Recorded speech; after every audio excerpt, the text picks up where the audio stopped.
الحمد لله رب العالمين والصلاة والسلام على سيد الأنبياء والمرسلين أما بعد أعوذ بالله من الشيطان الرجيم بسم الله الرحمن الرحيم قال الله تبارك وتعالى في شان حبيبه القديم إن الله وملائكته يصلون على النبي يا أيها الذين آمنوا صلوا عليه وسلموا تسليما اللهم صل على سيدنا شفيعنا حبيبنا صلى الله على النبي الأمي وآله صلى الله تعالى عليه وسلم صلاة وسلام عليك يا حبيبي يا كريمي يا محسني يا رسول الله صلى الله تعالى عليه وسلم باب من أعان الموسر في الكفارة حدثنا محمد بن محبوب قال حدثنا عبد الواحد قال حدثنا معمر عن الزهري عن حميد بن عبد الرحمن عن ابي هريرة قال جاء رجل الى رسول الله صلى الله تعالى عليه وسلم فقال هلكت فقال وما ذاك فقال وقعت باهلي في رمضان قال تجد رقبة قال لا قال فهل تستطيع ان تصوم شهرين متتابعين قال لا قال فتستطيع ان تطعم 60 مسكينا قال لا قال فجاء رجل من الانصار بأرق والأرق المقتل فيه تمر فقال اذهب بهذا فتصدق به قال اعلى اهوج منا يا رسول الله والذي بعثك بالحق ما بين لأبتيها أهل بيت أهوج منا ثم قال اذهب فأطعمه أهلك. اللہ تبارک و تعالیٰ کا لاکھ لاکھ شکر و احسان ہے ایک طرف کی دی ہوئی توفیق سے ہم اور آپ بخاری شریف کے درس میں حاضر ہونے کی سعادتیں حاصل کر رہے ہیں. الحمدللہ ماہ رمضان میں مسلسل یہ بخاری شریف کا درس جاری تھا اور اس سال بھی الحمدللہ اللہ کی دی ہوئی توفیق سے ہم سب جمع ہیں. اور یہ عرض کر دوں کہ چونکہ کئی سال سے لگاتار رمضان میں یہ بخاری شریف کا درس ہو رہا ہے تو اب تک جتنا درس ہو چکا تھا پچھلے سالوں میں وہاں سے ہی آگے انشاءاللہ بخاری شریف کا درس ہم لوگ سنیں گے تاکہ بخاری شریف کا درس مکمل ہو جائے اور تمام احادیث پاک اس مسجد کے در و دیوار گواہ ہو جائے کہ تمام احادیث پاک الحمدللہ ہم نے اس مسجد میں بیان کیا، آپ سب نے سنا. قرآن پاک کا درس مکمل ہوا تھا، پھر بخاری شریف کا درس بھی. امید ہے کہ اس سال رمضان کے آخری روزے تک یہ بخاری شریف بھی مکمل ہو جائے گا. آج کے درس کی جو پہلی حدیث پاک ہے اس پر امام بخاری نے جو چیپٹر بنایا ہے جس کو احادیث کی دنیا میں باب کہتے ہیں، باب کا نام رکھا من اعان الموسر فی الکفارۃ، کہ جو قسم کے کفارے میں یا کسی گناہ کے کفارے میں کسی تنگ دست کو مدد کرے. کفارہ بولتے ہیں اسلام میں کئی ایسے جرم ہیں، کئی ایسے گناہ ہیں جس کے بدلے میں کفارہ ادا کرنا پڑتا ہے. کفارے میں کئی بار مال دینا پڑتا ہے، کئی بار روزہ رکھنا پڑتا ہے، الگ الگ اس کی الگ الگ چیزوں میں الگ الگ سزائیں ہیں. ایک طریقے سے یہ سزا ہی ہے. تو کفارے میں کسی کے لیے کوئی تنگ دست آدمی ہو جو کفارہ ادا نہیں کر سکتا ہو تو اس تنگ دست کو مدد دینا تاکہ کفارہ ادا کر دے. یہ امام بخاری نے ایک چیپٹر بنایا، باب بنایا، اور اس پر جو امام بخاری نے جو حدیث لائی نا بہت مشہور حدیث ہے. حدیث پاک سنیں آپ. کئی بار جب آپ حدیث سنتے ہیں نا تو اس میں ایک بات ہوتی ہے کہ حدثنا محمد بن محبوب قال حدثنا عبد الواحد قال حدثنا معمر، یہ نام ہے سب، اور یہ نام جو ہوتے ہیں نا ان کو بولتے ہیں سند. ناموں کو سند کہا جاتا ہے. یعنی امام بخاری رحمۃ اللہ تعالی علیہ جو اس حدیث کی کتاب کے لکھنے والے ہیں، انہوں نے حدیث کن سے سنی، انہوں نے کن سے سنی، انہوں نے کن سے سنی، اور کس صحابی نے حضور سے سنا، یہ پوری سند یہ بیان کرتے ہیں پہلے، اس کے بعد پھر حضور کی حدیث بیان کرتے ہیں. تو سند میں جو نام ہے وہ تو الحمدللہ صحابہ کے نام ہوتے ہیں، تابعین کے نام ہوتے ہیں، تبع تابعین کے نام ہوتے ہیں. یہ حدیث پاک جو آج کے درس کی پہلی ہے، یہ حدیث پاک حضرت سیدنا ابو ہریرہ رضی اللہ تعالی عنہ سے روایت ہے. ابو ہریرہ صحابہ کرام کی دنیا میں سب سے بڑا وہ نام جنہوں نے سب سے زیادہ حدیثیں نقل کی ہیں. سب سے زیادہ حدیثیں روایت کرنے والے صحابی کا نام ابو ہریرہ ہے. حضرت ابو ہریرہ کہتے ہیں کہ جا رجل الی رسول اللہ صلی اللہ تعالی علیہ وسلم، ایک آدمی ہمارے آقا کے پاس آیا، ایک شخص ہمارے آقا کے پاس آیا، فقال ہلک، تو انہوں نے کہا یا رسول اللہ میں ہلاک ہو گیا۔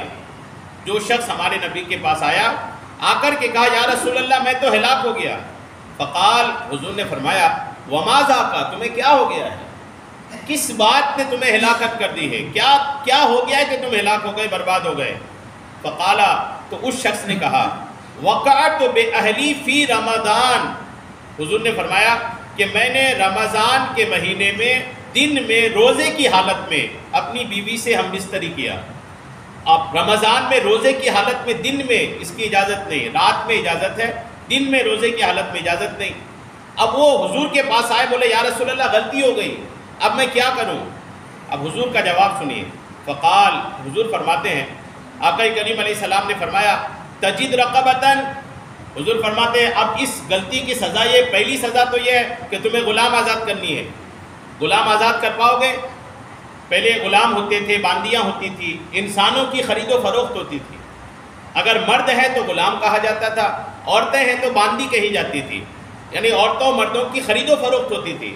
اسلام نے اس سسٹم کو ختم کیا انہی طریقوں سے کہ اگر غلطی کیا تو غلام آزاد کر دو، یعنی ایک بار کوئی غلام اگر آزاد ہو جاتا تھا نا، پھر وہ قیامت تک غلام نہیں بنتا تھا۔ اسلام نے ان بہانوں سے غلامی کا دور ختم کیا۔ تو حضور نے ان سے فرمایا کہ کیا تم غلام آزاد کر پاؤ گے؟ قال لا، انہوں نے کہا یا رسول اللہ غریب آدمی ہو، غلام آزاد کرنے کے لیے غلام خریدنا پڑے گا اور غلام مہنگے ہوتے ہیں، یا رسول اللہ غریب آدمی غلام نہیں آزاد کر سکتا۔ قال، تو حضور نے دوسری سزا ارشاد فرمایا۔ آقا فرماتے ہیں فَهَلْ تَسْتَطِيعُ أَن تَصُومَ شَهْرَيْنِ مُتَتَابِعَيْن، کیا تم طاقت رکھتے ہو کہ 2 مہینے کے روزے لگاتار رکھو؟ دوسری سزا اس کی یہ ہے، اگر کسی سے ایسی غلطی ہوتی ہے تو پہلی سزا غلام آزاد کرنا، اب تو غلام دنیا بھر میں نہیں ملیں گے، تو دوسری سزا ہے 2 مہینے کی لگاتار روزے رکھنا۔ لگاتار اتنا زیادہ ہے اس میں کہ اگر کوئی 59 روزہ رکھ کر کے بھی غلطی کرتا ہے نا، یا 59 روزہ رکھ کر ایک چھوڑ دیتا ہے تو پھر سے 60 روزے رکھنا پڑے، یعنی لگاتار 60 روزے رکھنا۔ حضور نے فرمایا یہ کر پاؤ گے؟ انہوں نے کہا یا رسول اللہ یہ بھی نہیں ہو پائے گا، لگاتار 60 روزے یہ بھی شاید میرے لیے مشکل ہو جائے۔ تو حضور کا جواب سنیے، حضور فرماتے پھر اگر پہلا 2 نہیں ہے تو پھر تیسری سزا یہ ہے کہ آقا فرماتے ہیں فَتَسْتَطِيعُ أَن تُطْعِمَ 60 مِسْكِينًا، کیا تم 60 مسکین کو کھانا کھلا سکتے ہو؟ تیسری سزا یہ 60 مسکین کو کھانا کھلانا۔ حضور فرماتے یہ کر پاؤ گے؟ قال لا، انہوں نے کہا یا رسول اللہ یہ بھی نہیں ہو سکتا، غریب آدمی ہوں، یہ بھی نہیں کر سکتا۔ اب جب حضور نے فرمایا یہ بھی نہیں کر سکتا تو حضور نے فرمایا بیٹھ جاؤ، 3 ہی سزا ہے، اب تینوں جب تم نہیں کر سکتے تو بیٹھ جاؤ۔ کچھ دیر کے بعد جب وہ شخص بیٹھ گیا تو کچھ دیر کے بعد حضور کی بارگاہ میں ایک انصاری صحابی یاد رکھیے گا 2 طرح کے ہیں، ایک مہاجر، دوسرا انصاری۔ مہاجر ان صحابیوں کو کہتے ہیں جو مکہ شریف سے ہجرت کر کے مدینہ تشریف لے گئے تھے۔ صحابی تو پہلے یاد رکھیے گا جنہوں نے، وہ مسلمان جنہوں نے ہمارے نبی کو دیکھا اور دیکھ کر حضور پر ایمان بھی لایا اور ایمان کی حالت میں ہی دنیا سے گئے، اس مسلمان کو صحابی کہتے ہیں۔ تو وہ صحابی جو مکہ میں پیدا ہوئے، مکہ کے رہنے والے تھے، لیکن مکہ میں اسلام نہیں پھیل پانے کی وجہ سے شروعات میں اللہ نے حکم دیا تھا مکہ چھوڑ کے مدینہ چلے جاؤ۔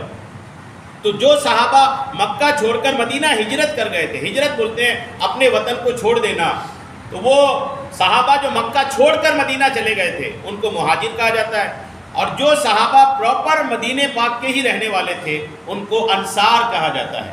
تو انصار، انصاری، مہاجر، یہ یاد رکھیے گا۔ اب وہ صحابی نے ایسا کہا تو حضور نے فرمایا بیٹھ جاؤ۔ اتنے میں ایک انصاری صحابی حضور کے پاس آیا اور حضور کے پاس آ کر کے ایک پیمانے پر، پیمانہ بولتے ایک برتن کو، ایک بڑے برتن پہ، بڑا جیسے ہمارے یہاں تشت ہوتا ہے، ایک بڑے تشت پر ایک بڑے برتن میں بہت سارا کھجور آقا کریم علیہ السلام کی بارگاہ میں پیش کیا۔ آقا کی بارگاہ میں لوگ تحفہ لے آتے تھے تو انہوں نے کھجور لے آیا۔ جب حضور کی بارگاہ میں کھجور لے آئے نا تو حضور علیہ السلام فرماتے ہیں وہ بندہ جس نے سوال کیا تھا وہ کہاں ہے؟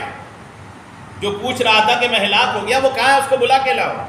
وہ آیا، انہوں نے جیسے ہی آقا کی بارگاہ میں آیا نا تو آقا کریم علیہ السلام فرماتے ہیں کہ یہ کھجور کا دست لے جاؤ، اپنے جو غلطی کی ہے اس کے بدلے میں اس کو غریبوں میں صدقہ کر دو، تمہارا گناہ معاف ہو جائے۔ یعنی شریعت میں سزا 3 ہی ہے، اب وہ 3 دے ہی نہیں پا رہا تھا، تو حضور نے فرمایا ٹھیک ہے تمہارے لیے اسپیشل ایسا ہے کہ تم ایک کام کرو، یہ جو کھجور آئے ہیں اس کو لے جا کر کے صدقہ کر دو، یہ صدقہ کر دینا ہی تمہارے لیے تمہاری اس غلطی کا کفارہ ہو جائے گا۔ اب وہ صحابی کا کمال دیکھیے، وہ صحابی کہتے ہیں یا رسول اللہ میں اس کو صدقہ اس کو کروں جو مجھ سے زیادہ غریب ہے، مجھ سے زیادہ جو غریب ہے اسی کو صدقہ کروں نا۔ آقا نے فرمایا ایسا ہی ہے، تو انہوں نے کہا یا رسول اللہ اس پورے علاقے میں مجھ سے زیادہ غریب کوئی ہے ہی نہیں، سب سے بڑا غریب میں ہی ہوں، میرے سے زیادہ کوئی غریب ہی نہیں ہے۔ جب انہوں نے یہ کہا نا تو آقا کریم علیہ الصلوۃ والتسلیم نے فرمایا فقال اذهب فاطعمه اهلك، حضور فرماتے لے جاؤ اٹھا کر کے خود بھی کھاؤ اپنے گھر والوں کو بھی کھلاؤ، تمہارا کفارہ ادا ہو جائے۔ فرمایا تم بھی کھا لو اور اپنے گھر والوں کو بھی کھلا دینا، تمہارا کفارہ ادا ہو جائے گا۔ اب یہاں یاد رکھیے گا ایک بات بڑی پیاری اس حدیث پاک سے جو واضح ہے وہ یہ ہے، اسلام میں اس گناہ کی سزا صرف 3 ہی ہے، یا تو غلام آزاد کرنا ہے، یا پھر 60 روزے لگاتار رکھنے ہیں، یا پھر 60 مسکین کو کھانا کھلانا ہے، 3 میں سے ایک ہے، تینوں نہیں کرنا ہے، تینوں میں سے ایک ہے، چوتھا نہیں ہے۔ اب یہ چوتھا جو حضور علیہ السلام نے انہیں ارشاد فرمایا کہ یہی لے جا کر کے تم خود بھی کھا لو اپنے گھر والوں کو بھی کھلا دو، تمہارا کفارہ ادا ہو جائے گا، یہ حضور علیہ السلام کا اختیار تھا، ہمارے نبی کا پاور تھا۔ اہل سنت والجماعت کا عقیدہ یہ ہے کہ ہمارے نبی کریم علیہ السلام جن کے لیے جو حکم ارشاد فرما دیں ان کے لیے وہی شریعت ہے۔ اگرچہ یہ قرآن نہیں کہہ رہا، قرآن کہہ رہا ہے کہ 3 ہی سزا ہے، قرآن میں کلیئر طور پر اس گناہ کے 3 ہی سزا ہے، لیکن قرآن سے بھی ہٹ کر ہمارے آقا کریم علیہ السلام نے اس صحابی کو حکم دیا کہ خود ہی کھا لینا، خود کھا لو اپنے گھر والوں کو کھلا دو، تمہارا کفارہ ادا ہو جائے گا۔ اس سے یہ ثابت ہوتا ہے کہ اللہ نے ہمارے نبی کو شریعت کے معاملے میں اختیار دیا تھا کہ جس کے لیے جو چاہیں آپ حکم ارشاد فرما دیں، یہ آپ کا حکم ہوگا، وہی شریعت ہوگی، یہاں تک کہ سب کے لیے جو کچھ ہے اور ایک کے لیے اسپیشل کچھ ہے، یہ بھی حضور کا اختیار تھا۔ بہت ساری مثالیں ہیں، عام طور پر کہا جاتا ہے اور یہ بھی حقیقت بھی ہے کہ جب سیدہ فاطمہ کا نکاح حضرت علی سے ہوا تھا تو آقا کریم علیہ السلام نے علی سے حکم دیا، علی کو حکم دے رکھا تھا کہ علی خبردار، کبھی بھی ایسا نہیں ہونا چاہیے کہ جب تک میری بیٹی تمہارے نکاح میں ہے تم دوسری شادی کرو، تم کو اس کی اجازت ہی نہیں ہے۔ جبکہ عرب میں 1 سے زیادہ شادی بالکل چلن میں تھا، 1 سے زیادہ شادی بالکل چلن میں، ایک شادی تو ریئر کنڈیشن میں کوئی بندہ رکھتا تھا، ایک بیوی بہت کم لوگوں کی ہوتی تھی۔ اس موقع میں، اس حال میں جب ایک شریعت بھی 4 کی اجازت دیتی ہے، پھر بھی ہمارے نبی نے علی کو کہا تھا خبردار میری بیٹی جب تک نکاح میں ہے دوسری عورت سے نکاح نہیں کرنا۔ حضرت علی نے یہ نہیں کہا کہ قرآن 4 کی اجازت دیتا ہے آپ مجھے سیمت کر رہے ہیں، نہیں، علی جانتے تھے جو نبی کہیں وہی شریعت ہے۔ الحمدللہ کثیر معاملات ایسے تھے، جیسے جنابت کے معاملے میں کوئی اگر جنوبی ہے، غسل فرض ہے کسی پر تو مسجد نہیں آ سکتا، جنوبی آدمی مطلب جس پر غسل ضروری ہو جاتا ہے وہ مسجد نہیں آ سکتا۔ ہمارے نبی نے حضرت علی کو اسپیشلی چھوٹ دیا تھا کہ علی اگر تم پر غسل ضروری بھی ہے نا تب بھی تم مسجد آ سکتے ہو، کوئی حرج نہیں ہے، آ جانا تم مسجد، کوئی حرج نہیں ہے۔ یہ نہیں، آقا کریم علیہ السلام کا یہ اختیار، یہ پاور اللہ تبارک و تعالیٰ نے حضور علیہ السلام کو عطا فرمایا تھا۔ اس کا یہ تو آپ نے حدیث بھی سنا بخاری شریف کی، قرآن بھی یہی کہتا ہے۔ قرآن پاک دیکھیے، یہ قرآن پاک میں سورہ احزاب کی آیت نمبر 33 ہے، اور سورہ احزاب ہے، سورہ نمبر 33 ہے، آیت نمبر 36 ہے۔ قرآن پاک کی آیت دیکھیے، اس کا ترجمہ سنیے۔ ترجمہ ہے کہ نہیں پہنچتا کسی مسلمان مرد نہ کسی مسلمان عورت کو کہ جب حکم کر دیں اللہ و رسول کسی بات کا کہ انہیں کچھ اختیار رہے اپنے معاملے کا، اور جو حکم نہ مانے اللہ و رسول کا تو وہ سری گمراہی میں بہکا۔ یعنی اللہ نے کلیئر کر دیا جو میرا نبی بولے، میرے نبی بول دینے کے بعد کسی کو اپنی عقل دہرانے کی بھی اجازت نہیں، میرے نبی نے کہہ دیا بس وہی ان کے لیے حکم ہے۔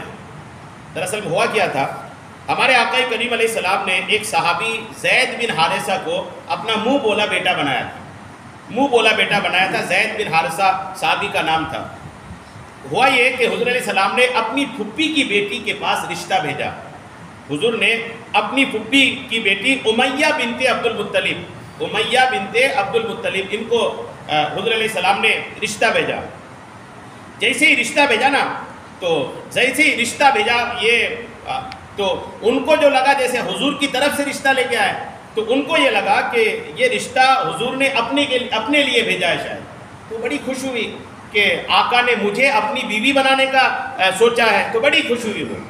جب بات اور کلیئر ہوئی، بات آگے بڑھی، تو حضور علیہ السلام نے کہا نہیں، میں اپنے لیے رشتہ نہیں بھیجا تھا، میں نے اپنے متبنہ منہ بولا بیٹا زید بن حارثہ کے لیے رشتہ بھیجا ہے۔ اب وہ کہنے لگی یا رسول اللہ، اچھا زید بن حارثہ یہ وہ شخص تھے جو کہیں سے بھٹک کر کے حضور کے پاس آ گئے تھے، یعنی کہیں سے بھٹک کر کے حضور کے پاس ایسے آ گئے تھے کہ وہ ان کے ماں باپ، قبیلہ، خاندان کی کون سے علاقے کا کچھ بھی پتہ نہیں تھا، ایک انجان شخص تھے۔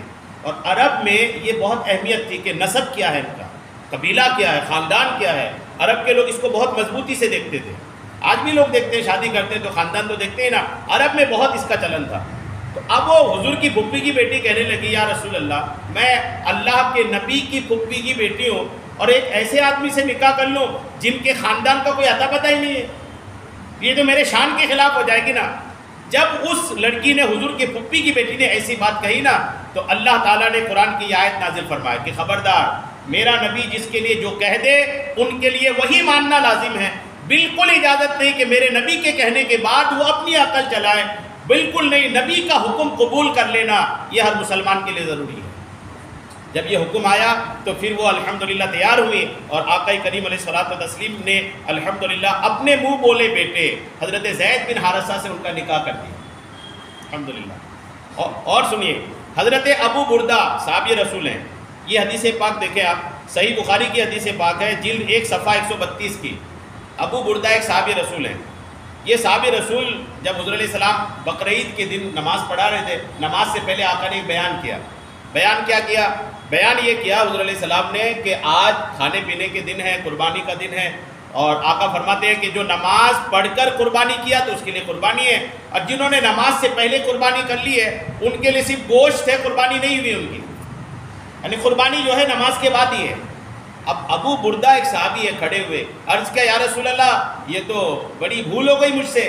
آقا نے فرمایا کیا ہو گیا؟ انہوں نے کہا یا رسول اللہ میں نماز میں آنے سے پہلے قربانی کر لیا ہوں، اور آپ فرما رہے ہیں کہ نماز سے پہلے جو قربانی کرے ان کی قربانی نہیں ہوئی۔ آقا نے فرمایا اسے کیوں کر لیا؟ تو انہوں نے کہا یا رسول اللہ میں سن رکھا تھا آج کھانے پینے کا دن ہے، تو میں نے سوچا کہ آج غریبوں کے گھر میں سب سے پہلے میرا گوشت پہنچے تو میں نے پہلے قربانی کر لی۔ نیت اچھی تھی ان کی کہ آج غریبوں کے گھر میں پہلے میرا گوشت پہنچ جائے تو میں نے قربانی کر کے پھر آیا ہے۔ آقا نے فرمایا نیت تو تمہاری اچھی تھی، لیکن شریعت مطلب شریعت، اب یہ قربانی ہے کہ تمہاری ہوئی نہیں، گوشت بھلے پہنچ گیا، وہ گوشت حلال ہے، کھا لو کھلا لو، لیکن قربانی نہیں ہوئی۔ اب وہ صحابی رسول کھڑے ہوئے یا رسول اللہ پھر میں کیا کروں؟ آقا نے فرمایا جانور نہیں ہے؟ انہوں نے کہا یا رسول اللہ ایک ہی جانور ہے، 6 مہینے کی بکری کا بچہ ہے، 6 مہینے کی بکری کا بچہ، جبکہ قربانی کے لیے سال بھر ہونا ضروری ہے نا، سال بھر سے کم کی عمر کی بکری یا بکرے کی قربانی نہیں ہوتی۔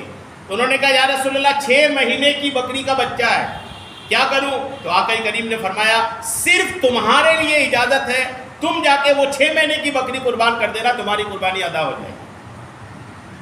یہ بخاری شریف کی حدیث پاک ہے۔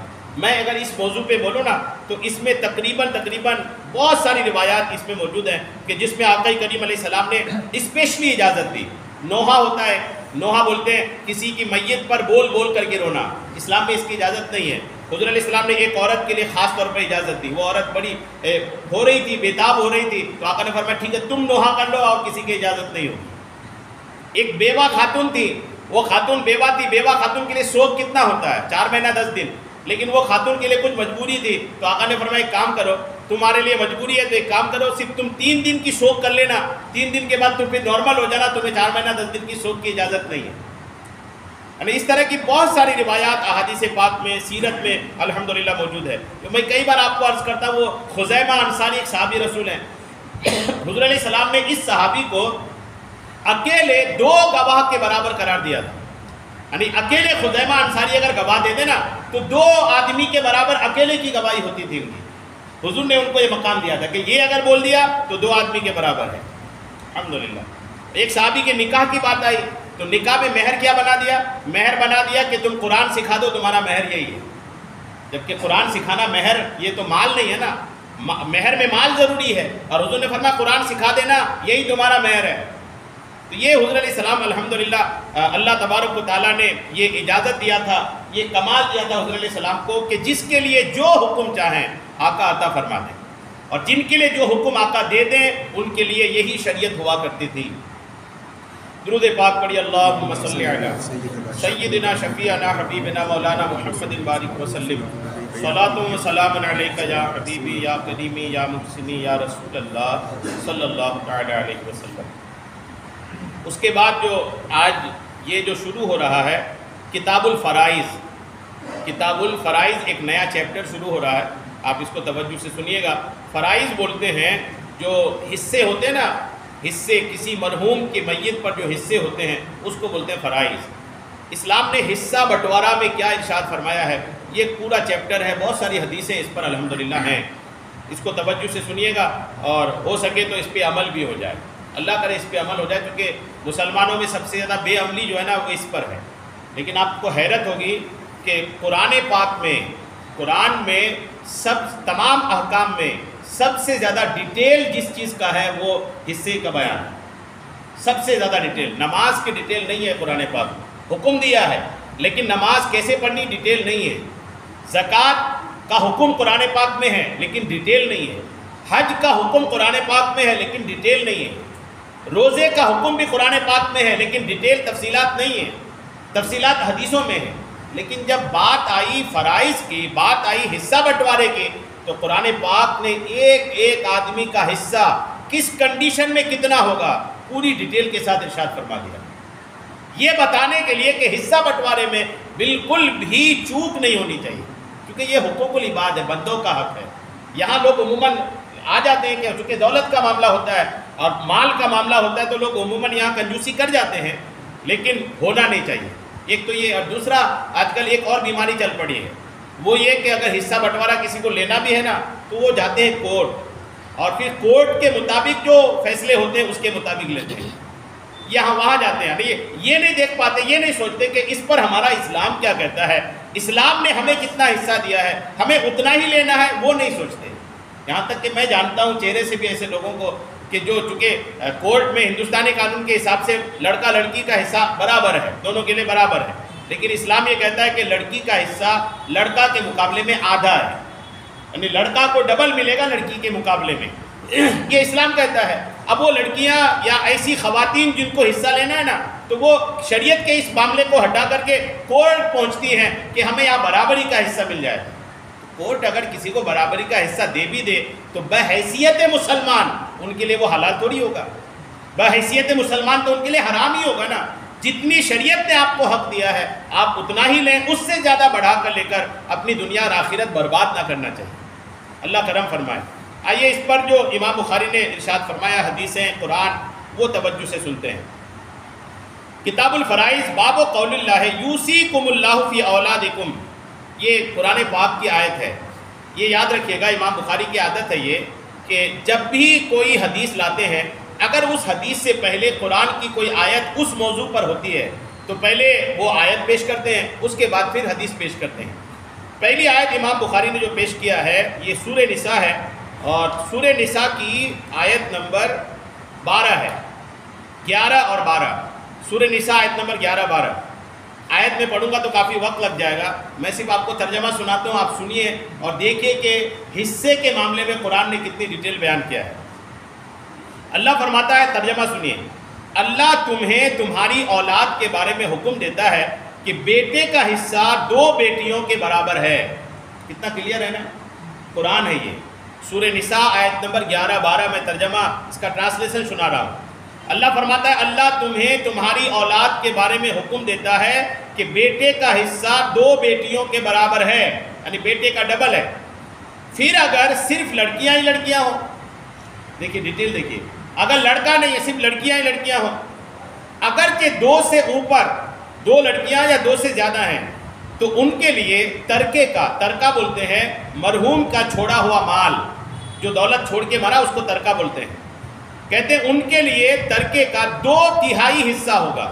اگر صرف بیٹیاں ہی بیٹیاں ہیں، 2 یا 2 سے زیادہ ہیں تو بیٹیوں کے لیے 2/3 حصہ ہوگا، اور اگر ایک لڑکی ہو، 2 یا 2 سے زیادہ لڑکی نہیں، صرف لڑکی ہے اور ایک لڑکی ہو تو اس کے لیے آدھا حصہ ہے۔ جو اسلام نے لڑکیوں کو لڑکا کے مقابلے میں آدھا حصہ دیا نا، تو کئی بار یہ آواز اٹھتی ہے کہ لڑکیوں کے ساتھ ناانصافی ہوئی ہے، تو ہمیشہ ایسا نہیں ہے کہ لڑکیوں کو آدھا ہی ملے گا. اب یہاں دیکھیے لڑکی اگر بس ہے لڑکا نہیں ہے تو آدھا حصہ، یعنی کل مال کا آدھا حصہ. کسی کا انتقال ہوا اس نے صرف ایک لڑکی چھوڑا، باقی اس کا بھائی ہے، ماں ہے، باپ ہے، بہنیں ہیں، وہ سب کچھ ہیں، لیکن اولاد میں صرف ایک لڑکی ہے یا بیوی بھی ہے، اولاد میں ایک لڑکی بس ہے، تو وہ اکیلی لڑکی کل مال کا آدھا لے جا رہی ہے. کل مال کا آدھا، باقی آدھا پھر سب میں تقسیم ہوگا. تو ہمیشہ لڑکیوں کے ساتھ ایسا نہیں کیا گیا ہے کہ آپ کو کمی ملے گا. کسی موقع پر الحمدللہ زیادہ دیا ہے. آپ دیکھیں اگر ایک ہی لڑکی ہو تو اس کے لیے آدھا حصہ ہے، اور اگر میت کی اولاد ہو تو میت کے ماں باپ میں سے ہر ایک کے لیے ترکے سے چھٹا حصہ ہوگا. میت کی اولاد بھی ہے، میت کے ماں باپ بھی ہیں، تو اگر اولاد ہے تو ماں باپ کے لیے چھٹا حصہ ہوگا. ماں باپ کو بھی ملے گا، ایسا نہیں کہ اولاد ہی بس لے کے پڑے رہیں، ماں باپ کے لیے چھٹا حصہ ہوگا. پھر اگر میت کی اولاد نہیں ہے، صرف ماں باپ ہے، اولاد نہیں ہے، تو ماں باپ چھوڑا اولاد نہیں، تو ماں کے لیے تہائی حصہ ہے. ماں کے لیے پھر تہائی، کل مال کا تہائی حصہ. پھر اگر اس میت کی کئی بہن بھائی ہوں تو ماں کا چھٹا حصہ ہوگا، کیونکہ اب حصے بڑھ گئے تو اب چھٹا حصہ ہوگا. یہ سب احکام اس وصیت کو پورا کرنے کے بعد ہوں گے جو فوت ہونے والا کر گیا اور قرض کی ادائیگی کے بعد ہوں گے. یعنی میت میں پہلا کام دیکھیے گا، کسی کا بھی انتقال ہوتا ہے تو اس کے مال میں سے پہلا کام یہ ہونا چاہیے کہ مرنے والا اگر کوئی وصیت کیا ہے تو وصیت پوری کرے، پہلا کام. دوسرا، اس میت پر کوئی قرضہ ہے تو قرضہ ادا کریں. اس کے بعد میت کے مال آپس میں تقسیم ہوں گے. وصیت، قرضہ، اور وصیت سے پہلے بھی ایک کام ہے تجہیز و تکفین، یعنی کفن دفن کا خرچہ.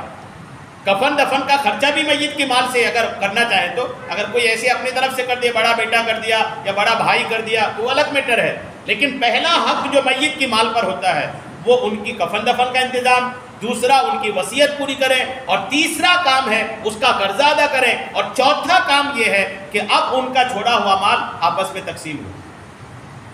اب قرضے کا معاملہ پہلے ہے نا، آج کل بڑا اس میں لوگ واقعی میں بہت زیادہ اس معاملے میں کنجوسی کرتے ہیں. قرضہ نہیں تلاشتے، تلاشنا چاہیے. اگر کسی کا میت ہوئی، میں کئی بار کہتا ہوں، تیجا، 40واں، 10واں، 20واں، ان سے زیادہ ضروری ہے کہ آپ میت کا قرضہ ادا کریں. میت پر قرضہ پڑا ہوا ہے اور 40ویں میں 1,00,000 روپے خرچ ہو گیا. میت پر قرضہ پڑا ہوا ہے، 20ویں میں پارٹی ہو رہی ہے، پورے رشتہ داروں کو بلا کر کے ٹھیک ٹھاک کھانا کھلا رہے ہیں. ان کو بولے کہ آپ اس قرضہ ادا کر دو تو وہاں کیش دینا ہے نا، یا کھانا کھلانے میں نام ہوگا. کھانا کھلائیں گے تو لوگ آئیں گے ہمارے دسترخوان پہ، کھائیں گے، کھا کے ہماری تعریف کر کے جائیں گے. لوگوں کا یہ حال ہو گیا ہے، جبکہ ضروری یہ ہے کہ آپ پہلے اس کا قرضہ ادا کریں. قرضہ ادا کر کے بچ گیا ہے تو پھر غریبوں کو کھلائیں. 40واں بھی جو عموماً آج کل ہمارے یہاں چل پڑا ہے، کسی پارٹی سے کم کیا لگتا ہے، کیسا لگتا ہے کوئی پارٹی ہو رہی ہے. 20واں بھی کوئی پارٹی ہو رہی ہے، خاندان کی پوری دعوت ہو رہی ہے، اور لگی نہیں رہا کہ گھر میں میت ہوئی ہے. تو اس کو بھی کچھ حد تک اس کو بھی اب سمیٹنے کی ضرورت پڑ گئی. غریبوں کو بلائیں اور مسکینوں کو بلائیں، محتاجوں کو بلائیں. آپ کہہ رہے ہیں غریب مسکین نہیں مل رہا ہے تو فاتحہ کرا دیں، اس کے بعد جو پیسہ ہوتا ہے اس کو فی سبیل اللہ کچھ ایسی جگہ لگا دیں جہاں لگنے کے بعد مسلسل آپ کو ثواب ملتا رہے. مسجد میں لگا دیں، مدرسے میں لگا دیں. کسی ہو سکے تو آپ نے اگر کوئی ایسا کر لیے کہ اللہ کرم فرمائے کسی مدرسے میں جائیں اور ایک بچے کو گود لے لیں کہ یہ بچہ حافظ بننے تک اس کا سارا خرچہ میں اٹھاؤں گا. یقین مانیں عالم بننے تک میں خرچہ پورا اٹھاؤں گا. تو اپنی اولاد کو تو نہیں بنا پائے، لیکن اس عالم یا حافظ بنا دینے میں پورا خرچہ جو اٹھا لیے نا، اب وہ حافظ و عالم اپنی حیات میں جتنا کام کرے گا مرحوم کو ثواب پہنچتا رہے. کرنے کے کام کرنی چاہیے. حصے کا دیکھیے پھر اللہ نے آگے کیا فرمایا، اور فرمایا کہ تمہارے باپ اور تمہارے بیٹے تمہیں معلوم نہیں کہ ان میں کون تمہیں زیادہ نفع دے گا، یہ اللہ کی طرف سے مقرر کردہ حصہ ہے، بے شک اللہ بڑے علم و حکمت والا ہے. اور تمہاری بیویاں جو مال چھوڑ جائیں اگر ان کی اولاد نہ ہو تو اس میں سے تمہارے لیے آدھا حصہ ہے. بیوی انتقال کری، اولاد کچھ نہیں ہے، تو بیوی کی دولت میں سے بھی شوہر کو آدھا حصہ ملے گا. پھر اگر ان کی اولاد ہو، یعنی عورت ختم ہوئی، اولاد بھی چھوڑی اور شوہر بھی چھوڑی، تو ان کے ترکہ میں سے شوہر کے لیے چوتھائی حصہ ہے. یہ حصے اس وصیت کے بعد ہوں گے جو انہوں نے کی ہو اور قرض کی ادائیگی کے بعد ہوں گے. یعنی پھر وصیت اور قرضہ یاد دلایا، اور پھر فرمایا اور اگر تمہارے اولاد نہ ہو تو تمہارے ترکہ میں سے عورتوں کے لیے چوتھائی حصہ ہے. شوہر ختم ہوا اور اولاد نہیں چھوڑا تو عورت کے لیے، بیوی کے لیے چوتھائی حصہ ہے. پھر اگر تمہارے اولاد ہوں تو ان کا تمہارے ترکہ میں سے 8واں حصہ ہے. یہ حصے اس وصیت کے بعد ہوں گے جو وصیت تم کر جاؤ اور قرض کی ادائیگی کے بعد ہوں گے. پھر وصیت اور قرضہ کا یاد دلایا تیسری بار، یعنی ایک ہی آیت پڑھ رہا ہوں میں، یہ تیسری بار ہو گیا جس میں وصیت اور قرضہ کا یاد دلایا اللہ کریم نے، اور قرض کی ادائیگی کے بعد ہوں گے. اور اگر کسی ایسے مرد یا عورت کا ترکہ تقسیم کیا جانا ہو جس نے ماں باپ اور اولاد میں سے کوئی نہ چھوڑا، کسی کا انتقال ہوا، ماں باپ بھی نہیں ہے اولاد بھی نہیں ہے، اور صرف ماں کی طرف سے اس کا ایک بھائی یا ایک بہن ہو تو ان میں سے ہر ایک کے لیے چھٹا حصہ ہوگا. پھر اگر وہ ماں کی طرف والے بہن بھائی ایک سے زیادہ ہوں تو سب تہائی میں شریک ہوں گے. یہ دونوں صورتیں بھی میت کی اس وصیت اور قرض کی ادائیگی کے بعد ہوں گے جس وصیت میں اس نے ورثہ کو نقصان نہ پہنچایا ہو. یہ اللہ کی طرف سے حکم ہے اور اللہ بڑے علم والا بڑے حلم والا ہے. اب آپ سوچئے کوئی بچہ، شوہر کا حصہ، بیوی کا حصہ، اولاد کا حصہ، بہنوں کا حصہ اور بیٹا کا حصہ، بیٹی کا حصہ، سب نے قرآن پاک میں بیان کر دیا. اتنی وضاحت کے ساتھ، یقین مانے اتنی کلیئرٹی کے ساتھ اللہ کریم نے قرآن پاک میں کوئی اور حکم ارشاد نہیں فرمایا. نماز، روزہ، حج، زکوٰۃ جیسے حکم بھی اللہ کریم نے ڈیٹیل کے ساتھ ارشاد فرمایا. اس لیے ترکہ کے معاملے میں جو ہے نا، وصیت جو ترکہ ہے، میت کا جو چھوڑا ہوا مال ہے، اس تعلق سے بہت زیادہ احتیاط کرنی چاہیے. میں آپ کو کچھ باتیں سنا رہا ہوں جس میں آپ سنیں کہ بزرگان دین اس معاملے میں کتنی احتیاط کرتے تھے. چند منٹ میں یہ سن لیجیے. ایک بزرگ رحمۃ اللہ تعالیٰ علیہ کسی ایسے شخص کے پاس گئے جو بالکل انتقال کرنے والے تھے، موت کا وقت بالکل قریب تھا. وہ بزرگ ان کے پاس گئے. جب ان کے پاس گئے نا، ابھی بیٹھے ہی تھے، چراغ جل رہا تھا، بیٹھے تھے، وہ چراغ جلا، چراغ میں تیل تھا اور چراغ جل رہا تھا. اور ہوا یہ کہ تھوڑی دیر بعد اس بزرگ کا انتقال ہو گیا. جن کے پاس گئے تھے وہ، ان کا انتقال ہو گیا. جیسے ہی انتقال ہوا نا، تو جو گئے تھے دیکھنے کے لیے، انہوں نے کہا یہ چراغ بجھا دو، یہ چراغ اب تک جل رہا تھا، اب اس کو بجھا دو. لوگوں نے کہا کیوں بجھا دیں؟ انہوں نے کہا بجھا اس لیے دو کہ جب تک میرا دوست زندہ تھا تب تک یہ تیل میرے دوست کا تھا، میں اپنے دوست کو دیکھنے آیا تھا، دوست کا تیل جل رہا تھا، کوئی مسئلہ نہیں تھا، میرا دوست مجھ سے خوش تھا، میں جانتا ہوں کہ میرے آنے سے یا ان کے تیل کے اجالا لینے سے، روشنی لینے سے میرے دوست کو کوئی دقت نہیں تھی. لیکن اب یہ ختم ہو گیا. جیسے یہ ختم ہوا تو اب اس تیل پر ان کے سارے وارثوں کا حق آ گیا ہے. تو اب کون اس میں سے میرے یہاں بیٹھنے سے ناراض ہو، کیا ہو، اس لیے اس کو بجھا دو، ہو نہ ہو کوئی ناراض ہو، اور ان کی روشنی سے میں فائدہ اٹھاتا رہا. کیسے لوگ تھے بتائیے؟ ایسے لوگ تھے تبھی اسلام کونے کونے تک پہنچا ہے. ورنہ آج کل تو کیا حالات ہے آپ کو پتہ ہے. حالات بہت عجیب و غریب ہے. ایک پنکھا چل رہا ہے، اگر کسی کو نماز پڑھنے آنا ہے تو اس پنکھے کے نیچے آ کے نماز نہیں پڑھتا، وہ ایک پنکھا اور چالو کرے گا، وہاں جا کے نماز پڑھے گا. یہ ہوتا ہے کہ نہیں ہوتا ہے؟ ٹھنڈی میں بھی ابھی اتنا زیادہ موسم نہیں ہے کہ رات کو یا فجر وغیرہ میں پنکھا چلا جائے، ہے نا. پنکھے کی جو ہوا ہوتی ہے، یاد رکھیے گا، یہ گرمی دور کرنے کے لیے، ٹھنڈک حاصل کرنے کے لیے نہیں ہے. یہ یاد رکھیے گا، پنکھے کی ہوا، گھر کا پنکھا بھی آدمی کہ کس کے لیے حاصل کرتا ہے؟ گرمی دور کرنے کے لیے، ٹھنڈک حاصل کرنے کے لیے نہیں. اب ہے موسم ٹھیک، بنا پنکھے کے چل سکتا ہے، پھر بھی کوئی نہ کوئی آگے بٹن دباتا ہے. ہمارے یہاں میں کئی بار دیکھتا ہوں کہ جب جماعت کھڑی ہوتی ہے نا، تب جا کے کوئی دباتا ہے. کیا کوئی پلٹ کے دیکھے نا کہ کس نے پنکھا چالو کیا ہے؟ تو اللہ سے ڈرنا چاہیے. پنکھے، مسجد کے پنکھے کا استعمال جو ہے نا، ضرورت کے تحت اور سہولت کے تحت نہیں. یاد رکھیں، مسجد کے پنکھے کا استعمال سہولت کے لیے نہیں ہو، ضرورت کے لیے ہو. میرا یہ جملہ یاد رکھیے گا. کہیں پر بھی آپ جائیں، کسی بھی مسجد میں جائیں، یہ وقف کی چیزیں ہیں. وقف کی چیزوں کا مالک، ویسے تو ساری دنیا کا مالک سیدھے اللہ تعالیٰ ہے، لیکن وقف کی چیزوں کا مالک بنا کسی انسان کی شراکت کے سیدھے اللہ تبارک و تعالیٰ ہے. ویسے گھر کو بولتے ہیں ہمارا گھر ہے، یہ ہمارا پلاٹ ہے، یہ ہماری چیزیں ہیں، لیکن ان چیزوں میں کوئی بندہ نہیں ہے، سیدھے رب تبارک و تعالیٰ ہے. اب غور کیجئے، جب سیدھے رب تبارک و تعالیٰ ہے تو کتنا ڈرنا چاہیے. ڈرنا چاہیے نا. آپ اپنے گھر کی چیز میں کچھ کر لیں گے، لیکن کلیکٹر ایس پی کے بنگلے میں جائیں تو آپ بالکل احتیاط کریں گے. بھیا کلیکٹر صاحب کے بنگلے میں ہیں، بالکل دھیان سے رہو. وہاں کون کیا کرے گا؟ نہ پھول توڑے گا، نہ کچھ کرے گا، نہ کچھ کرے گا. وہاں تو گرمی بھی رہے گی تو پنکھا نہیں چالو کرے گا. یہ ڈانٹ نہ دے کہ میرا پنکھا تم نے چالو کر دیا. تو اب غور کرتے ہیں، ایس پی کلیکٹر کے معاملے میں ایسا، یہ تو رب کا کام ہے، یہ تو رب کا گھر ہے، یہ رب کی چیزیں ہیں. چندہ بھلے ہم نے دیا ہے، لیکن ہم نے دے کر کے اس کو وقف نہ کر دیا ہے. لوگ اگر سوچیں کہ ہم تو چندہ دیتے ہیں، ہم تو پیٹی میں پیسے ڈالتے ہیں، تو اپنے پیسے ڈالتے ہیں پنکھا چلانے کے لیے تھوڑی. رب کی مسجد چل پڑے، رب کی بارگاہ سے ثواب مل جائے، اس کے لیے دیتے ہیں.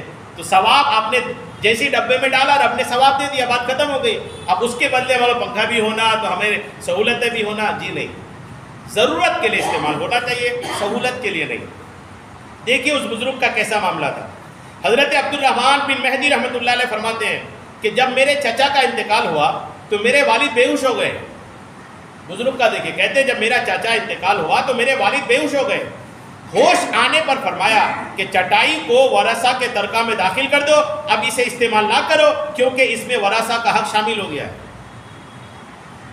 چٹائی بھی اٹھا لو کہ اب چونکہ انہی کی بس نہیں رہی، اب سب کا حصہ ہو گیا۔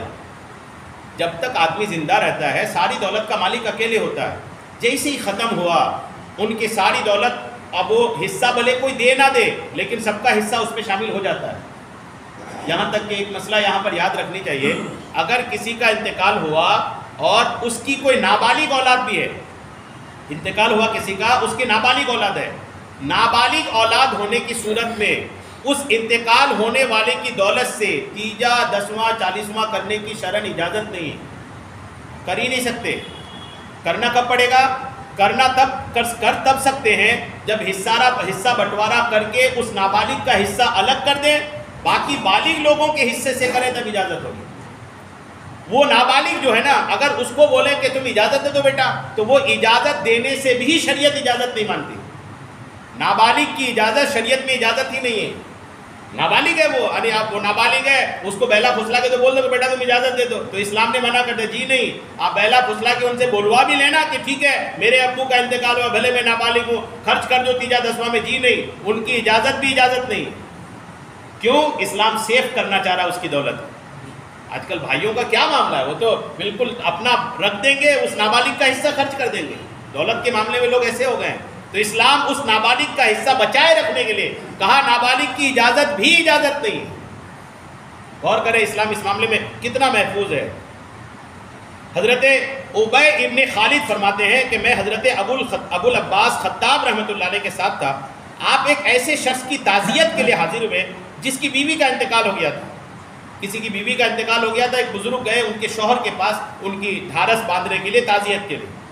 آپ نے گھر میں ایک چٹائی بچھی بھی دیکھی تو گھر کے دروازے پر ہی کھڑے ہو گئے اور اس شخص سے فرمایا کیا تیرے علاوہ بھی کوئی وارث ہے نا، جن کی تعزیت کے لیے گئے تھے تمہارے علاوہ بھی کوئی وارث ہے؟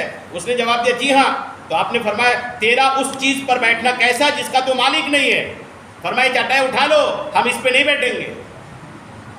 آج تو یہ ہے کہ بالکل آؤ بس، ہمارے یہاں ہم بھی کہیں دعوت میں جائیں تو کیا کہاں کوئی پوچھتا ہے کیا تیجا ہے تو کوئی اس کی نابالغ اولاد تو نہیں ہے، نابالغ اولاد ہے تو اس کا حصہ الگ کر کے کیسا کیا، کس سے کھانا بنا ہے، کون پوچھتا ہے؟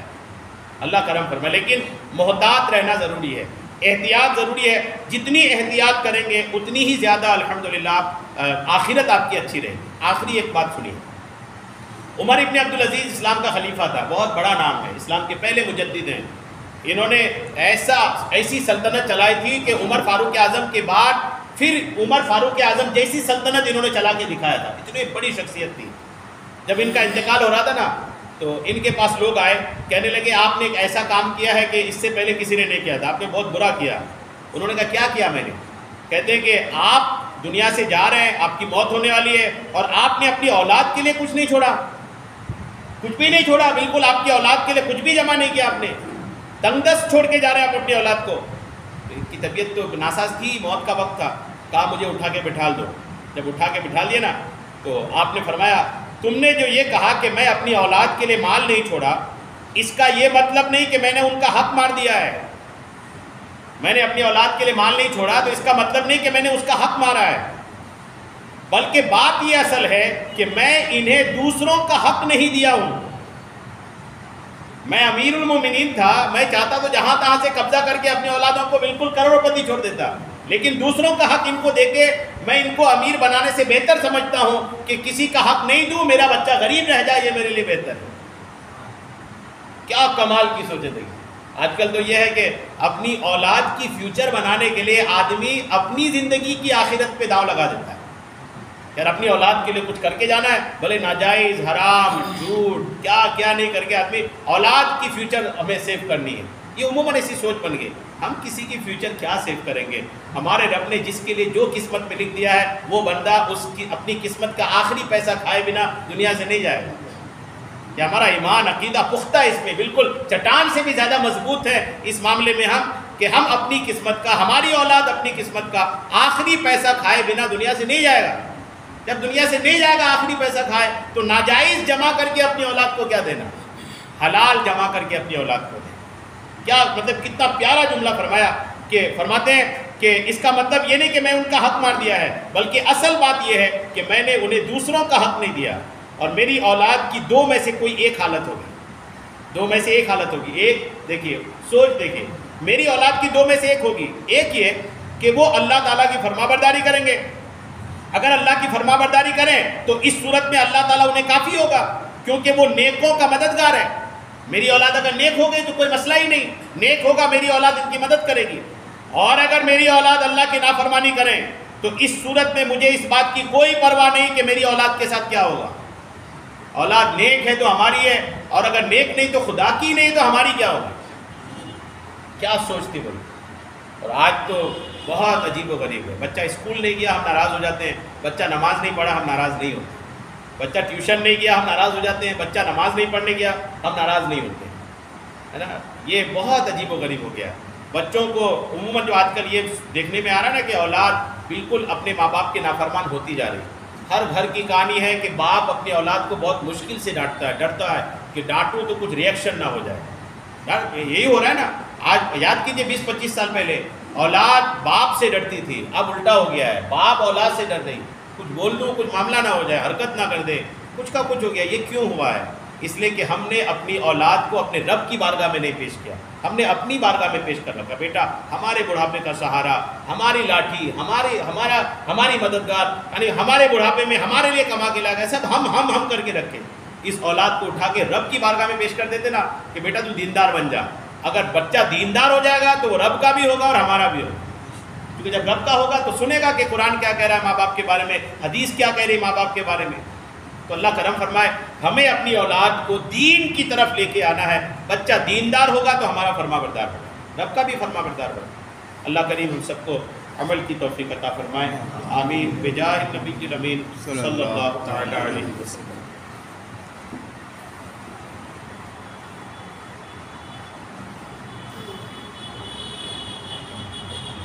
قال اللہ تبارک و تعالی فی شان حبیبہ الکریم ان اللہ وملائکتہ یصلون علی النبی یا ایہا الذین آمنوا صلوا علیہ وسلموا تسلیما اللهم صل على سيدنا شفيعنا صلی اللہ علی النبی الأمی وآلہ صلی اللہ تعالی علیہ وسلم صلاۃ و سلام علیک یا رسول اللہ سبحان ربک رب العزة عما یصفون وسلام علی المرسلین والحمد للہ رب العالمین۔